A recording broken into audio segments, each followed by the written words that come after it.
इज्जत न कइलो पलट चाचा नमवे ले लडबाई हो। इज्जत न कइलो पलट चाचा नमवे ले लडबाई हो। अब किसी एम बन के आई है हमर चिराग भाई हो। अब किसी एम बन के आई है हमर चिराग भाई हो।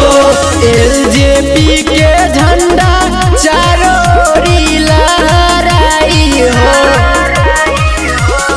अब किसी एम बन के आई है हमर चिराग भाई हो। अब किसी एम बन के आई है हमर चिराग भाई हो। साई आरती रिकॉर्डिंग स्टूडियो लालगंज वैशाली।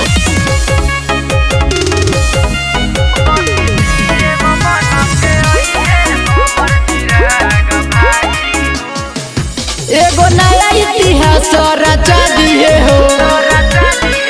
चिराग भैया बिहार के चमका दिए हो। एगो नया इतिहास रचा दिए हो। चिराग भैया बिहार के चमका दिए हो। देखते तू रह जाइबा बाकी तोरा न कुछो भेटाई हो। अब किसी एम बन के आई है हमर चिराग भाई हो। अब किसी एम बन के आई है हमर चिराग भाई हो।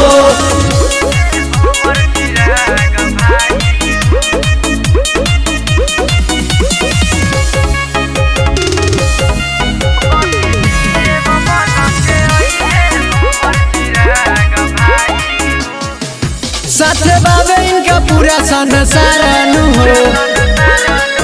रंजित कहे इनकर बनी सरकार नु हो। साथ बाबे इनका पूरा संसार नु हो। रंजित कहे इनकर बनी सरकार नु हो। पंकज पानी रोशन राजा कहे लगी तगाई हो। अब किसी एम बन के आई हमर चिराग भाई हो। अब किसी एम बन के आई है हमर चिराग भाई हो।